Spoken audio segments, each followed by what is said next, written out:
All right. Good morning, everyone, and thank you so much for joining us on this beautiful day.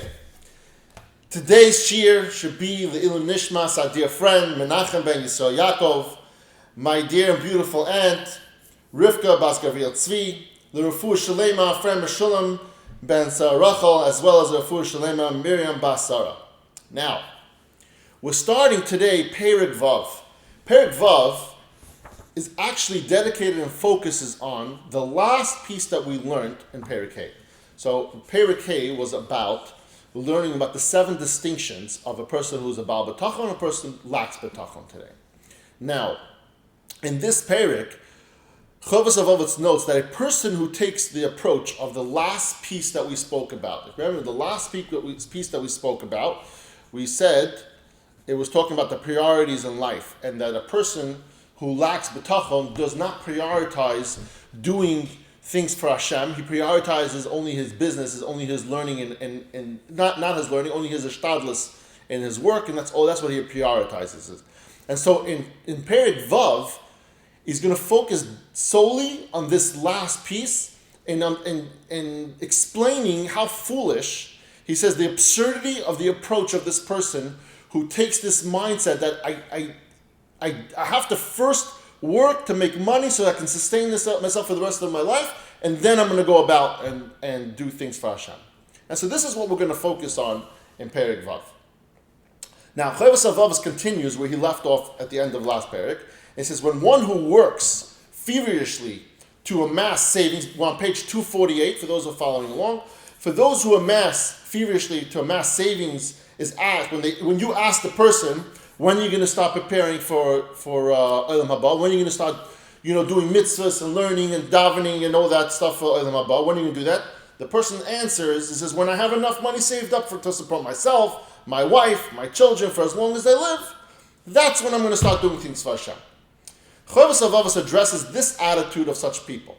And in very true Rav Av's fashion, as we've seen over the last couple of months, there's 7 different things that he's going to talk about over here. Laws of 7, apparently. Okay. Now, he starts over here with a little bit of an intro. And we're only going to stick to the intro today. I see fit to describe the various facets of this foolishness and their error in maintaining this attitude. That this type of attitude of, first let me do my ishtadlus to make money so I can support myself and my wife and my family for the rest of my life, and then I'm going to start doing Hashem's will. He says, B'shivim yonim agalam behem godol ta'asam.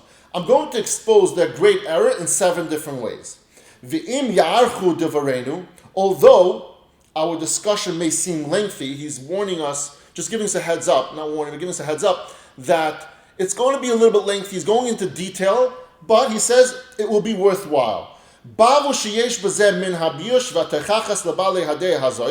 Because only a detailed discussion of this problem will bring some shame and serve as criticism to the people with this attitude so that they may improve.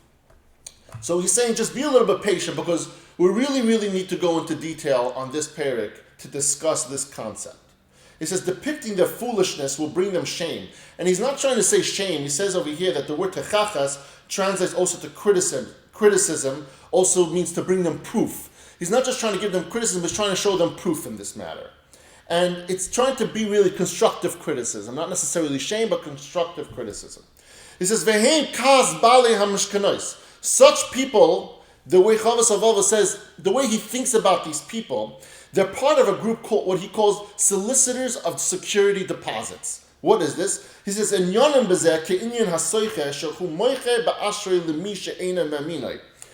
approach, this mindset that these people have, that at first I want to amass my funds, my assets, and then I'm going to start doing things for Hashem.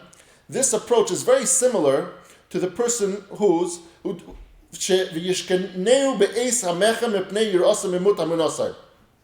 it talks about a person who sells stuff on credit. And that he first, if he doesn't know you, he doesn't trust you, first he wants to take a mashkin, a security deposit, before he gives you any goods. And he says this is how he's treating Hashem. He's treating Hashem that Hashem first give me a deposit, let me get my my security deposit for the rest of my life, and then I'm going to start treating you. So I need you to pay me before I give you any kind of results. V'sheloi timtze yodeh lefarai, and that even if he is reliable, meaning even if the person is a reliable person, a customer, he might not be able to pay him later. That maybe he's just afraid that this person might not come through. He's trustworthy. He's not a dishonest person. But who says we're living in tough times? Maybe something's going to happen. He's not going to have enough to pay me. And this is how he's treating Hashem. He's treating Hashem that maybe Hashem is not dishonest, but maybe Hashem is not going to be able to pull through later. And that's the concept he's going with. That the mindset of such approach is such of a merchant. Similarly, these people do not trust that Hashem will be willing and able to supply their needs. And so what do? They refuse to dedicate themselves to his service until first he gives me security deposit. He says, and he gives me the funds necessary to supply their desires. So now, the Rav Av focuses a minute over here on solicitors of security deposits. He says, who are these people that we're talking about? Like this whole chapter, you're talking about these kind of people that advocate such approach. He says, in this chapter, we addressed a few people. You're talking about a few people who are so far removed from this concept of bitachon that they only going to do things once Hashem provides them with this, what they seem to feel is the appropriate amount to support themselves for the rest of their lives. Who are these few people? So Rav Av says, no, it's not an extreme case. As a matter of fact, it's a very, very literal case, and it's a more common case than you might think. And he's going to explain in this chapter, in Perek Vav, that it's not necessarily the extreme of it. We're not talking about somebody who lacks bitachon altogether, somebody who doesn't do any kind of mitzvahs or anything at all. He's going to explain like this. He says, we've learned numerous times that in talking about in bitachon over the last couple of months, he says over here, we learned Hashem guarantees us our basic sustenance, right? Now, because we learned over there, it says one who grants life, Hashem, also grants sustenance. That's what we learned at the beginning. It says the sustenance might not be given in advance, but will be there for when it is needed. Like it says in the pasuk, in Tehillim, the eyes of all look to you, to Hashem, with hope that you give them their food in its proper time. Thus, a person with absolute bitachon on Hashem never worries about what he'll eat tomorrow, because he trusts that the same way Hashem gave me food today, he's going to give me food tomorrow. Nevertheless, that case of someone who trusts fully in Hashem from day to day is a level of bitachon that almost doesn't appear today's days. There's almost no such thing. Why? Because there is a basic concept of need and necessity that we have that living from day to day makes it super, super, super difficult. It's almost impossible to live like that.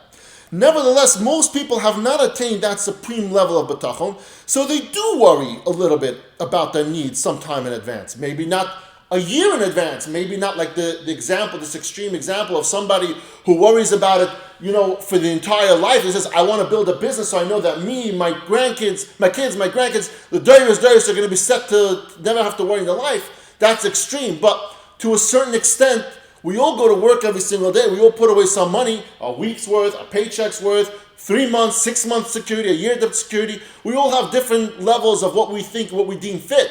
Even if we are able to afford to have more put away, some of us say, okay, there's a 6 month safety net is what we need, right? Bring a little Dave Ramsey into that. And in pursuit of at least short-term financial security, many of them sacrifice a portion of their spiritual advancement. So he says over here, it's not necessarily someone who doesn't do anything, doesn't daven, doesn't learn, doesn't do any mitzvahs, because his excuse is that I want to do this. He talks about each one of us. Every single one of us, every single day, have a challenge. We're going to do our routine, we're going to learn, we're going to daven 3 times with the minyan, and we're always going to give ourselves excuses. We have this to do, I have a meeting, I have to travel. I'm not saying they're not valid excuses, but what he's trying to say is that we're all human. And this chapter is going to focus, obviously he's going to take the extreme of the cases just so you can conceptualize what we're talking about over here, but the concept is the same on every single level. It doesn't have to be a level 10, it can be a level 1, 2, 3. Everyone is on a different level. They rationalize these people that for now, they must put all their energy into their business, and when it has stabilized, they will strengthen their Torah learning or communal prayer, davening with minyan. in a certain sense, even these people are asking Hashem for security deposit. Even every single person who doesn't fully do everything l'shem shamayim and trust fully, we all lack a little bit of bitachon. There's a little bit of it that we're saying, like, I still need my security deposit. And so, since these people recognize that the need to devote themselves more intensely to a service to Hashem, yet they postpone that higher level of service until they attain some degree of financial security. Maybe it's like, you can pay this month's mortgage, or maybe you can pay next 6 months of mortgages and food and all that fun stuff. So he's saying every person has a little bit in them, a little bit of, I must get this done because otherwise I can't focus. Right? Because, again, there's a little bit of lack of bitachon. So he's saying it's not talking about in this chapter, in Perek Vav, it's not talking about someone who's completely not about bitachon. He's talking about people who are regular about bitachons, but there are levels involved in that. Thus, while Chavos Avavos in this chapter speaks explicitly to those who solicit long-term security, like until the day I die, or for building generational wealth, and until I don't build generational wealth, I'm not going to do Hashem's will. His arguments have great value, even to the many who do so on a smaller scale for the short term. So again, he's saying to us, this chapter is important to everybody, not just in an extreme case. Internalizing these arguments can help everyone overcome whatever weakness in bitachon he might have. This study of this chapter, this Perek Vav, is thus an integral part of the climb up the ladder of bitachon.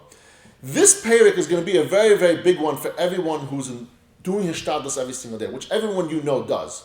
And you're doing hishtadlus doesn't necessarily mean, I just want to reiterate this, because Chavos Avos spoke about this earlier. It's not just about parnasa, right? Hishtadlus can be for many things.